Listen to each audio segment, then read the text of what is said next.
Hey guys and girls, welcome back to the channel. Today's video is a 30-minute myofascial release session. So we're going to go through a few myofascial release techniques. We're going to go through 7 different muscle groups. We're actually going to hit the quads twice, so technically 6. To go through this, you just need a mat, comfy floor. I've got 3 different size balls today, so I've got something quite small that's quite soft. We're going to work this into some of the smaller areas on the body, particularly behind the back of the head. We've got a medium-sized ball with a bit of give on it. We're going to mainly use this to work into the stomach, and then we might use it into the lower back depending on how we're feeling. But we're going to be using a size 7 basketball, so if you don't have one, you can go to any sports shop and you can probably pick one up for about a £5. Just make sure you buy a pump at the same time so you can get some nice weight on it. So we're going to start in a minute's time. It's quite cold in the studio today, so I've got my heater going, I've got my drink, and I'm just going to keep my my hoodie and my trackies on today. Within the session, I will let the music run for a bit, but I'll stop it intermittently to talk as well and talk you through it. But I will be putting up just a rough kind of diagram in the corner of what target areas you're kind of looking for. But we've got 30 seconds to start, and we're going to start by hitting the quads first. So when we start thinking about the quads, we just think anything on the front side of the body, anywhere from the top of the hip down to the knee. We're just going to work this whole area. So you can start on either leg first, but we're going to go 2 minutes aside. We're going to roll down onto the front of it. We're going to use our elbows, body weight's on the knee and on the elbows here. And then we're just going to start moving into this gently. So there's no rush when we're trigger pointing, we're releasing. We're kind of working up into the top of the hip at the moment, so just below the ASIS, which is the bony bit on the hip. Just below that, maybe 2-3 inches below it, you can start working on like the lateral part of the leg, which is like slightly more onto the outside. You can work into the medial part, so almost like closer towards the inside of the leg, and then obviously just straight down the middle. Just trying to work, you're trying to find those hot spots. So once you find an area that almost kind of flares up and you can feel some tension there, we're just trying to relax into those spots. As far as kind of intensity wise, it's kind of up to you, but I think for this stuff to really start working, you need to be going for like anywhere above a 6 out of 10, trying to work and breathe your way up to like an 8. So when you find a sore spot, so I've got one there, take some nice slow deep breaths, and then when I exhale, I'm just going to drop that weight directly into the ball and just see how my body reacts. If I can handle it, great. If not, I'm just going to keep breathing until it can. 30 seconds on this side. You can see, because we're hitting the quads twice, I'm actually going to split this, and I'm just going to work the upper part of the quad to start. Start working just somewhere down into the middle. Hand position, elbow position, the knee that's on the floor. They're there just to support, but ideally we're just trying to work as much weight into that ball as we can. Right. 15 seconds to swap sides and grab a drink if you want to. If you want to start early, you can start early. And then go straight back into it. So there we go. Those noises, I use an interval timer. It's a free app. It is pretty good for like home workouts or gym workouts or stuff. So if you haven't got one, I suggest downloading one, get one on your phone. So same again, just like on the other side, just trying to work the upper portion of that quad. Just starting to gain a bit of tension. Sorry, trying to release a bit of tension around that top part of the hip, top part of that quad. Another way that I can do this is once I'm supported is I can ever so slightly lift the knee. So the knee comes away from the floor. And then I can start to kind of play with this range of motion here where I'm bringing my heel closer to my bum. So both things work. Obviously if you do both at the same time, it's going to increase the intensity. So just take as much time as you need and kind of explore what works for you. So at the minute I'm just playing with like the height of the knee to get a bit of stretch running through the front of that hip. And I can just start dynamically and just work that muscle that's grinding over the top of the ball. So 30 seconds left. This is more of a routine that you can probably do 2-3 times a week. It's kind of my half an hour go-to. If I played basketball yesterday, so body's quite tight. Allows me a bit of time just to work through pretty much everything that's going to start pulling my body into positions I don't want it to be. Brilliant. So we're going to go lower back. So in between the rib cage and the pelvis, don't directly roll the spine. So the spine's in the middle. We've got 2 minutes where you use your feet on the floor, use one elbow. We're just trying to work the space between the pelvis and the rib cage. Obviously, if I'm lifting off of this, it's not working. I want to just work on just letting my body just sit into the ball. A good one with this is to test your posterior tilts to make sure that you can anteriorly and posteriorly pelvic tilt. I suggest to try and get some extra length through the lower back as you work on retracting through the belly button. That's going to push you into a posterior pelvic tilt. Lengthen those fibers in the lower back.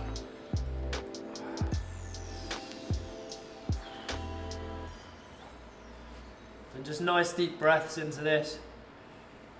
It's really important you try not to let too much tension build up in the face. You'll see people doing this out and about, and you see them like holding all this excessive tension up in the head, and if there's kind of tension showing on the face, the chances are you're not allowing tension to just release through the body. So working on like a nice soft jaw the whole time. If you do feel that excessive tension build up, you want to try and learn how to manage it. So learning how to manage it is relatively easy as a concept. It's obviously a little bit harder to execute, but that's where the practice comes in. So you take a nice deep breath, you acknowledge the tension, you acknowledge that discomfort. It's not pain, it's discomfort. You take a nice deep breath in, exhale and just release over it. Good. 15 seconds to rest if you want. We're only going to go to the other side of the lower back. So that was 2 minutes just on one side. I'm going to go straight in.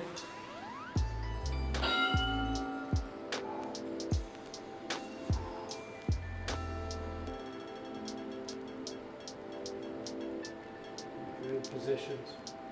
So you can roll up and down a tiny bit on this. Just don't put too much direct tension, like pressure onto the ribs, because obviously the ribs don't really want that direct pressure. Use the breath to expand the rib cage. That's going to put some tension and open up the connective tissue and the muscle that's sat on top of the ball. So you almost feel like I'm going to breathe into that pocket.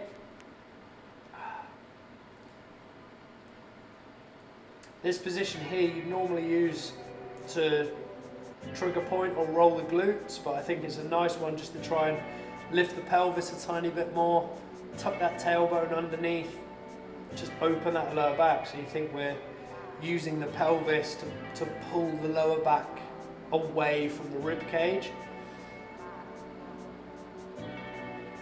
Just open that position.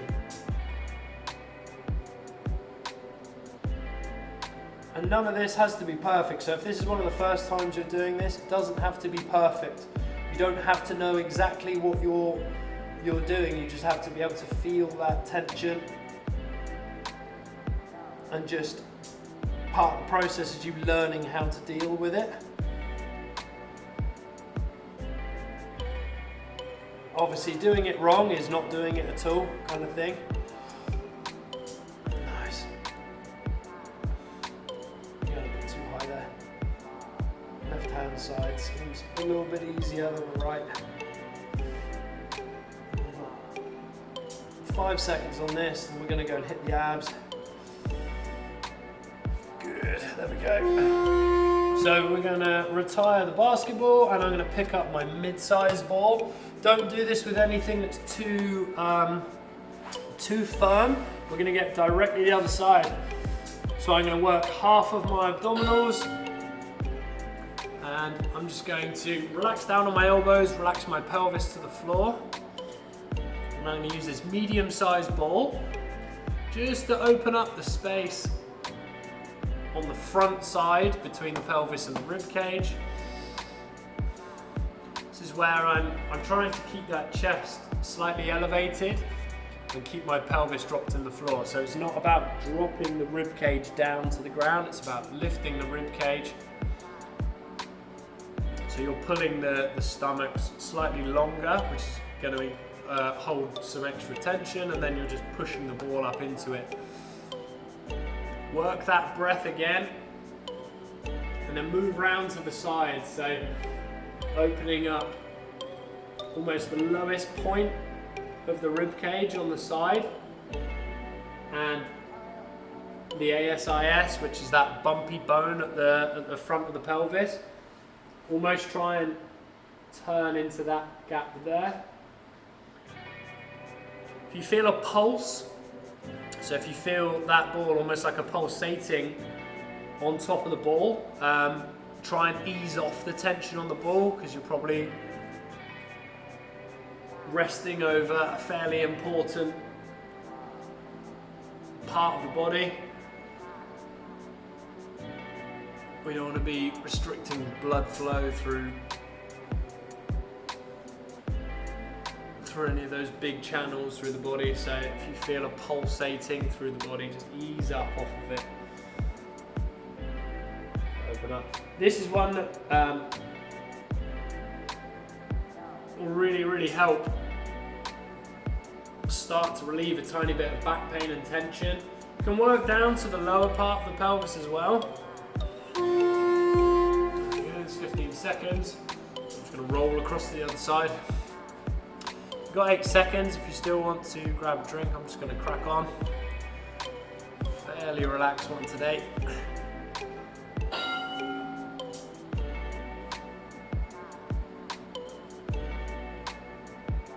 So a couple of no-nos is resting the ball onto the rib cage.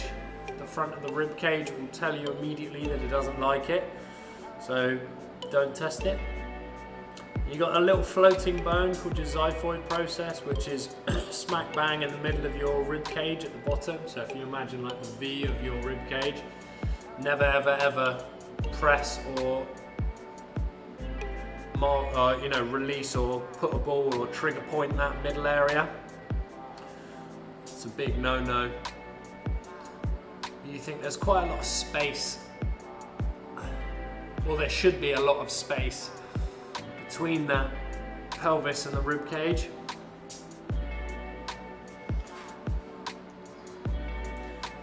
So obviously I've been doing this for quite a while, so you can kind of get straight to the points that you know you're quite sticky at. I know the lower part of my abdominals do get quite sticky from time to time. Why? I haven't really worked out yet, but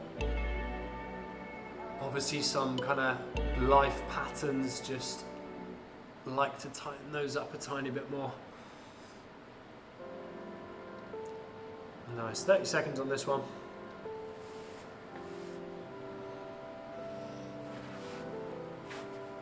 You can go to the top of the rib cage, just sorry, you can go to the bottom of the rib cage, the top of the abdominal wall.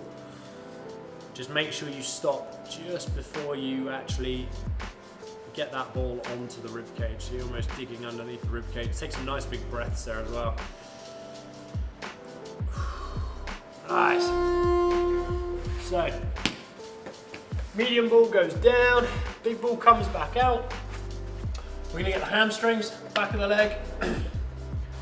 Once again, we're being quite global with this area.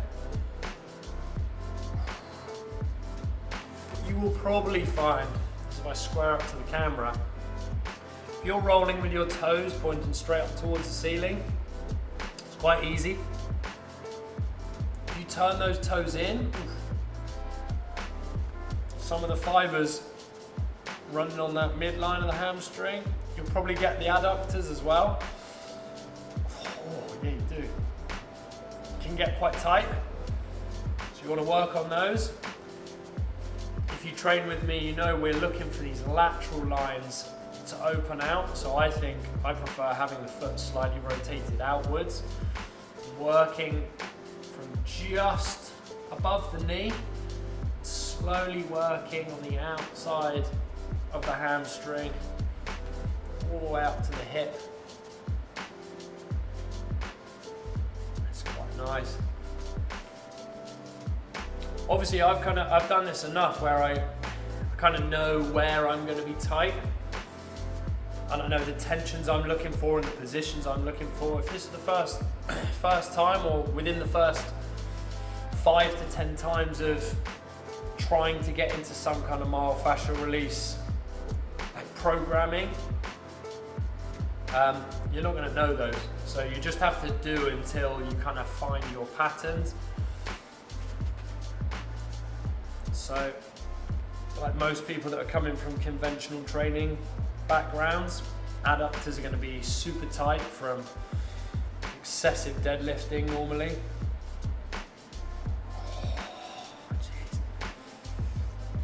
Maybe we'll get those, we'll isolate those in another video, but not today. Nice. Same on the other side.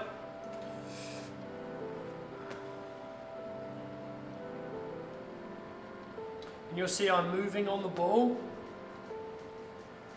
but, there you go, 2 minutes. I'm moving around on the ball, but I'm not moving quick.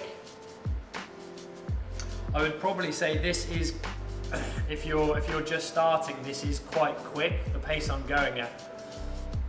So you know, if you train with me online or if you train with me in person, when I ask you to go really, really slow, most people who have come from that conventional background of training, you're kind of told everything has to be quite quick, you know, unless, you know, you go to yoga and Pilates. I'm talking like the other side of training. So you go to classes and you go spinning, or you do any kind of class, you'll normally find that they rely on that high energy, high speed, quite high impact. So if you've got that like busy, fast mind, when I say slow,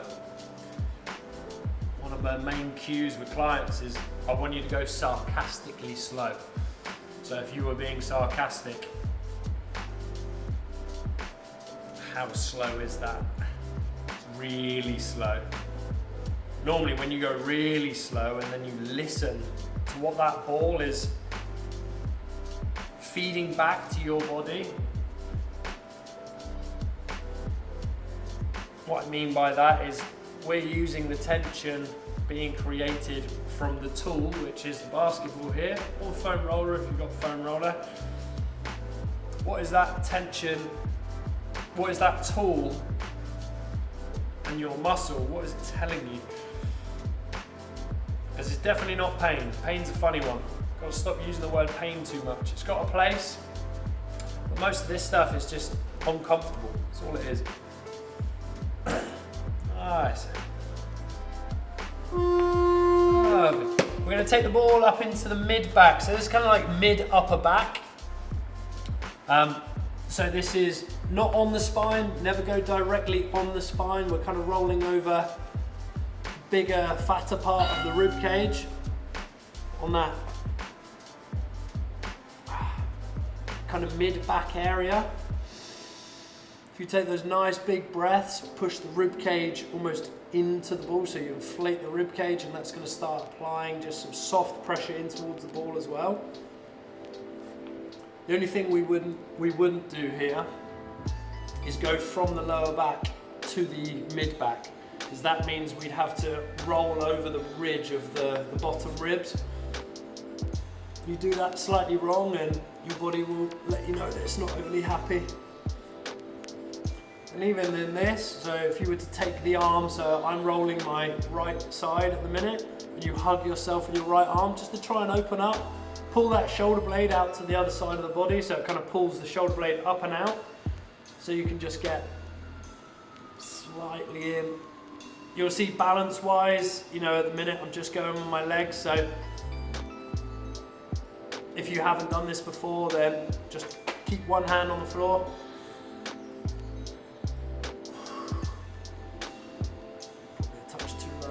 We don't want to go too high either. I think there's better fascial releases and different tools. We probably use something a bit smaller.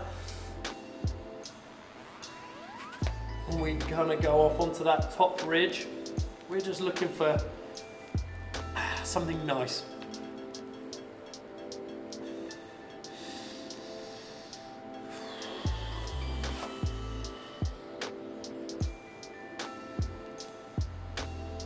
If you ever want to go onto the outside of the rib cage, just make sure you've got all four limbs on the floor just to support you.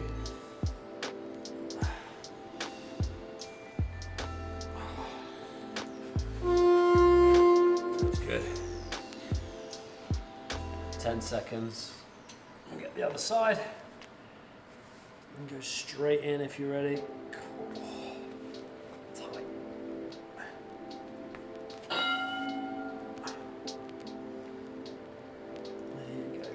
So remember, you're going to hug yourself. I'm working on the left hand side. I'm going to hug myself. Just try and get that shoulder blade out.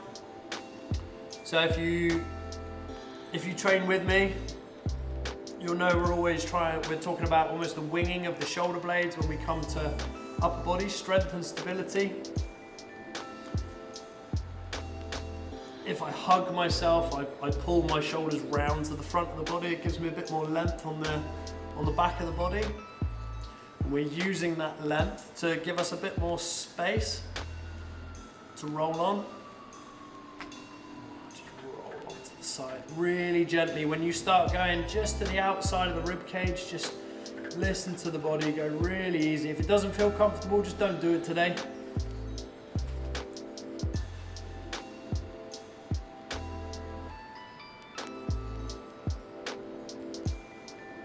And this, like we said, this kind of set routine doesn't really have a direct goal as far as we're targeting, you know, specifics, but this would be my go-to of just hitting all the areas after a hard session, or if you're in an active recovery day. Remember, recovery days are normally days where you should still do something, but not anything too hard on the body.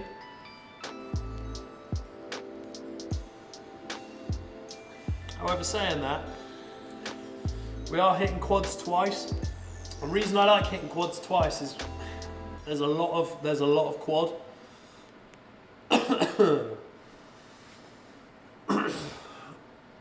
Nice. Cool. 2 seconds. We'll have a drink. Okay, so we're going to get into the quads in 10 seconds. There we go. Back onto the front. Yeah, so there's a lot of quads. So it's nice to hit that kind of upper portion first, and then just start working. It's that mid quad, just start traveling a bit more.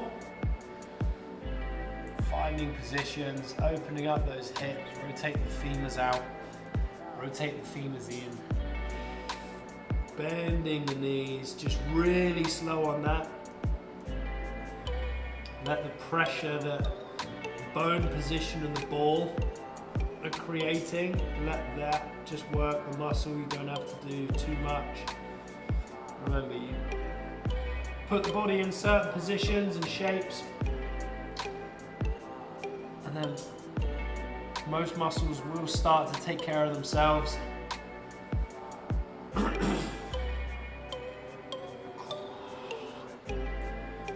See, I've come a touch higher here. I'm quite a quaddy person, just from athletic development that I've had through my life. I was never like a sporty person.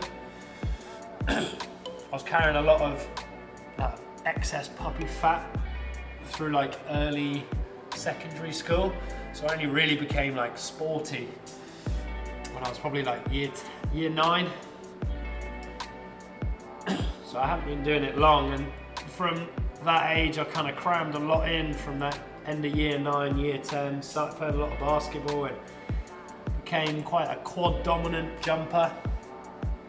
So rather than kind of a glute dominant power jumper, so I was good at high jump and I was good at basketball jumping vertically, but asked me to jump long distances, and I was never very good at it because I never had the glute strength. So quads are always kind of, my body likes to just overuse the quads quite a bit, but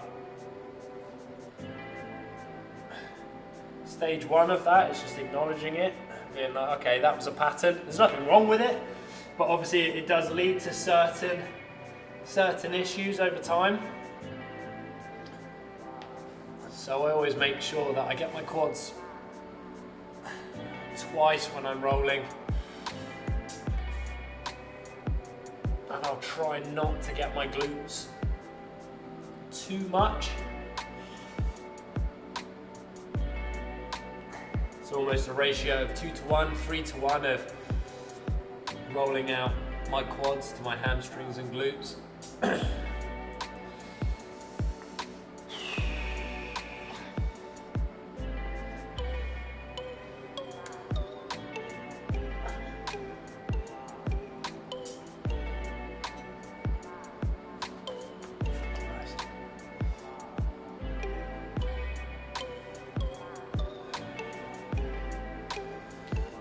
So we've got 45 seconds on this. Remember, you're just trying to explore those areas a bit further towards the knee. At the minute I found something quite gristly just on the outside, almost mid up the quad. Isn't overly pleasant, so I'm just sticking around there for a bit.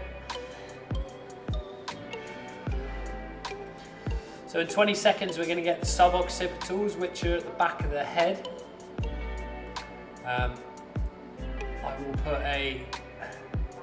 I'll put a diagram of exactly where to get. You need a soft ball, so never go into the back of the head with anything hard, like a lacrosse ball or anything like that. So this one, all my soft stuff is from Decathlon. It's all fairly cheap, it's good kit. So we're gonna find the neck, we're gonna travel the neck up, the ridge of the cranium, almost where the spine will come up into the head and where the cranium meets it, so it almost would make like an arrow shape. Now I've got my hands and I'm just gently supporting the back of my head, so I'm cradling my head into here and I'm letting my chin just drop down into my chest just to open up those fibers, and I'm really slowly moving around, just trying to find any tight spots here. Once again, I can't stress enough, when you're working around near the head or the neck, don't be a superhero, just go really easy. There's a couple of spots on the body, this being one of them, where we should go particularly easy, go for the long game, so the tension, you're not driving it hard into the body.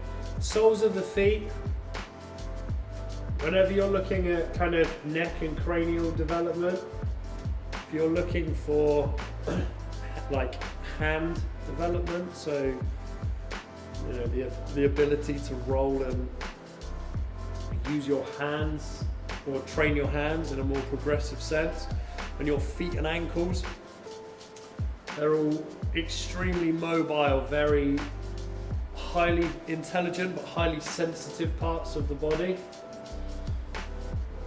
So we almost have to imagine we're in them for the long game. We get them at an intensity maybe around a 4 to a 6, and we get them like little and often. Nice. Now, I would say with this, just keep going, don't just get one side. It's probably a touch late to say that, but we're just going to go for 4 minutes straight on this. It's the last thing we're going to get as well.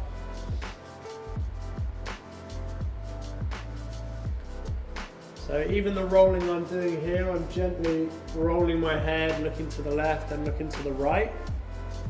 I'm following the crest line of the body, of the cranium, sorry.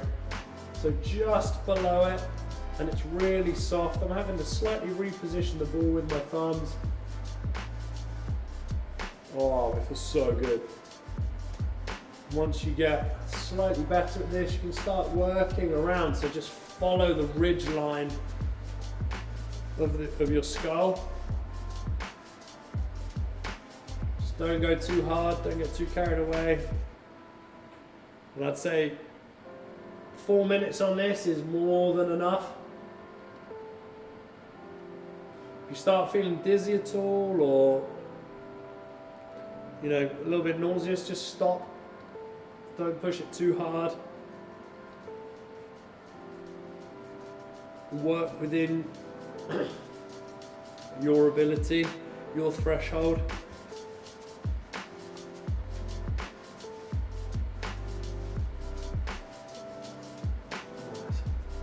Got about 30 seconds. So hold it somewhere in the middle. Nice deep breaths into this as well. Exhale, just let that head just slowly sink into the ball. Still taking some weight with the hands as well.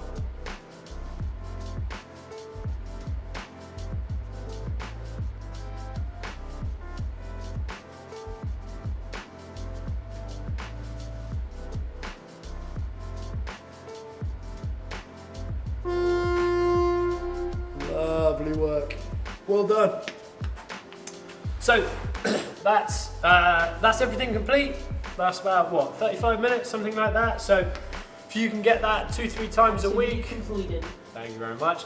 I'd probably say try and get it done twice a week. Do it as a standalone session. So part of training isn't just kind of how hard you can push, it's also how well you can recover. So it's a nice session where you can just start loosening up. It's 30 minutes, so implement it into your system change. So like your structure through the entire week. If you want to start changing your body, you have to start changing what you do with your body, and that's not just exercise and how you train your body in the gym or physically. It's also, you know, work environment. You know, so if you've got half an hour and you normally get home and just sit straight on the couch and start watching TV, a system change would be 2 times a week. Is you get home from work, you grab a drink, you set up your mat, and you get into your training clothes, you get down on the floor, you do half an hour of this, and then you carry on with your day. So that would be how you would change your system, but we'll definitely go into that in different videos. Anyway, hope you enjoyed it. Any questions, comments, drop them below. If you train with me in person or online, and you have any questions, just send me a personal message. If not, enjoy the rest of your day, and I will see you soon.